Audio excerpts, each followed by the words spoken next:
बेटियां लगातार इस जिहादी षड्यंत्र का शिकार हो रही हैं और आंकड़े चीख चीख कर भयावह हकीकत को बयान कर रहे हैं। मध्य प्रदेश में लव जिहाद के मामले थमने का नाम नहीं ले रहे। आंकड़ों के मुताबिक हर महीने 23 मामले सामने आ रहे हैं, यानी सालाना सैकड़ों हिंदू बेटियां इस जाल में फंस रही हैं। भोपाल, बैरसिया, उज्जैन और इंदौर जैसे शहरों में हाल के दिनों में कई सनसनीखेज मामले सामने आए जो इस जिहादी साजिश की गहराई को दर्शाते हैं। भोपाल में एक जिहादी सैयद खान ने खुद को हिंदू बताकर एक हिंदू लड़की को प्रेम जाल में फंसाया। कोर्ट में शादी के लिए पहुंचे इस जिहादी की सच्चाई तब सामने आई जब वकीलों ने उसके दस्तावेजों की जांच की। गुस्साए लोगों ने इस जिहादी की जमकर धुनाई की। इसके अलावा भोपाल में कॉल सेंटर में काम करने वाली 5 से ज्यादा हिंदू लड़कियों के साथ शारीरिक शोषण के मामले सामने आए, जिसमें जिहादी युवकों को उनके परिवार की महिलाओं का भी साथ मिल रहा था। वहीं भोपाल के पास बैरसिया में भी लव जिहाद के मामले सामने आए, जहां जिहादी युवक हिंदू लड़कियों को झूठे प्रेम जाल में फंसाकर उनका शारीरिक और मानसिक शोषण कर रहे हैं।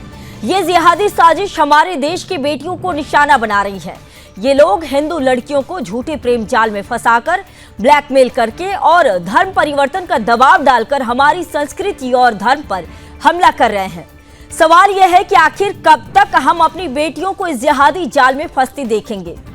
सुदर्शन न्यूज की मांग है कि लव जिहाद के खिलाफ सख्त और सख्त कानून हो और ऐसे जिहादियों को कठोरतम सजा दी जाए। हिंदू बेटियों की रक्षा हमारा धर्म है, हमारा कर्तव्य है, क्योंकि भारत की बेटियां सुरक्षित रहेंगी तभी भारत सुरक्षित रहेगा।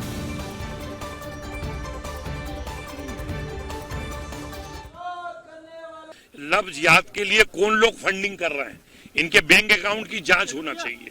पैसा कहां से आ रहा है, मेरे को तो जानकारी मिली और मैं अध्ययन कर रहा हूं, और अगर मेरे को सही तथ्यात्मक आए तो मैं मीडिया के सामने आपके सामने करूंगा कि देश के अंदर कई प्रांतों के अंदर इस प्रकार के इंस्टीट्यूट चलाए जा रहे हैं, जिसके अंदर ट्रेनिंग दी जाती है, प्रशिक्षण दी जाती है कि हिंदू समाज की भोली भाली लड़कियों को भेला फुसलाकर उनका धर्मांतरण किया जाए और लव जिहाद में धकेला जाए। जो राष्ट्रीय अपना आयोग ने जो रिपोर्ट दी है उसके ऊपर मुझे लगता है मैं माननीय मुख्यमंत्री जी से भी बात करूंगा, कठोर से कठोर सजा। लव जिहाद को लेकर ज्ञापन इसलिए सौंपा गया कि वर्तमान में जो स्थितियां दिखाई दे रही है वो पूर्व से नियोजित एक प्रकार का सुगठित षड्यंत्र यहाँ पे सामने आ रहा है। भारतीय सनातन धर्म परंपरा में हिंदू सनातन धर्मियों का अपना एक महत्व है। हम जान रहे हैं कि विधर्मी लोग इस सनातन धर्म की कड़ी को तोड़ने में लगे हुए हैं। सबसे बड़ी बात है कि पिछले 6 महीनों में तकरीबन 13 ऐसे केस आए हैं जिसमें लव जिहाद की स्थिति बनी है। इसके अलावा भी यदि हम आपसे बात करें मध्य प्रदेश की, तो मध्य प्रदेश में दमोह है, भोपाल है, इंदौर है, देवास है, बिछड़ोद है, अलग अलग प्रकार के जिलों में और ग्रामीण क्षेत्रों में इस प्रकार की स्थितियां आ रही है। सुनने में यह भी आता है कि लव जिहाद का तरीका बदल दिया गया है। लोग छोटे छोटे बच्चे एक बार फिर हम देश की सुरक्षा और अस्मिता पर प्रहार करने वाली जिहादी मानसिकता को बेनकाब करने जा रहे हैं। छत्रपति संभाजी नगर से एक सनसनीखेज खबर सामने आई है जो देशभक्तों का खून खौलाने के लिए काफी है। एक जिहादी जिसका नाम है आमिर शेख ने खुलेआम देश के खिलाफ जहर उगला है। बता दें कि छत्रपति संभाजी नगर के चिकलठाना MIDC में एक प्राइवेट कंपनी में काम करने वाला जिहादी आमिर शेख ने देशद्रोह की सारी हदें पार कर दी। इस शख्स ने कंपनी की मशीन पर पाकिस्तान जिंदाबाद लिखकर भारत की संप्रभुता और गौरव को ललकारने की घृणित कोशिश की, लेकिन सतर्क कर्मचारियों की नजर इस जिहादी की हरकत पर पड़ गई। उन्होंने तुरंत कंपनी प्रबंधन को सूचित किया और फिर जो हुआ वो हर देशभक्त के लिए राहत की बात है। पूरी छानबीन के बाद साफ हुआ कि इस जिहादी आमिर शेख ने ही ये देश विरोधी हरकत की थी। पुलिस ने तुरंत एक्शन लिया और इस देशद्रोही को हिरासत में लिया। इतना ही नहीं, पुलिस ने इसका मोबाइल जब्त किया और इसके घर की तलाशी में कई संदिग्ध चीजें भी बरामद की गई। ये चीजें क्या है? क्या ये जिहादी कोई बड़ा षड्यंत्र रच रहा था? ये सवाल हर हिंदुस्तानी के मन में उठ रहे हैं। ये कोई पहला मामला नहीं है जब जिहादी मानसिकता ने हमारे देश की मिट्टी को अपवित्र करने की कोशिश की हो। ये लोग हमारे ही बीच रहते हैं, हमारी रोटी खाते हैं, लेकिन इनका दिल और दिमाग पाकिस्तान के लिए धड़कता है। सवाल यह है कि आखिर कब तक हम इन देशद्रोहियों को बर्दाश्त करेंगे? आमिर शेख जैसे जिहादी हमारे देश की एकता अखंडता के लिए खतरा है। सुदर्शन न्यूज की मांग है कि ऐसे देशद्रोहियों को कड़ी से कड़ी सजा दी जाए ताकि कोई और जिहादी ऐसी हरकत करने की हिम्मत ना करे।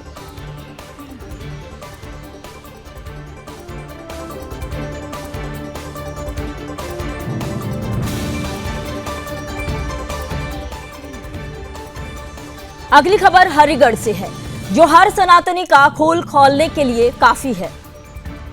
उत्तर प्रदेश के हरिगढ़ में जिहादी मानसिकता ने फिर से गौमाता की निर्मम हत्या कर सनातन धर्म और भारत की अस्मिता पर हमला बोला है।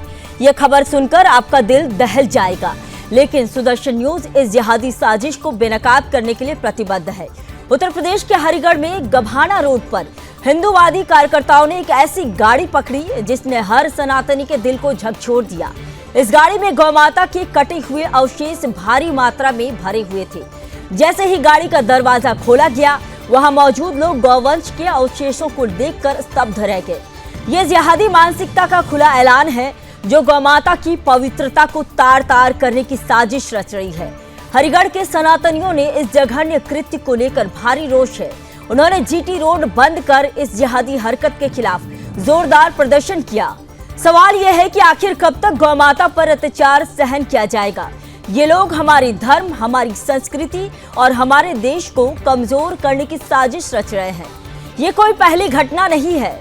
जिहादी मानसिकता बार बार हमारे देश की पवित्र गौमाता को निशाना बना रही है। ये लोग हमारे बीच रहकर हमारी आस्था पर चोट कर रहे हैं।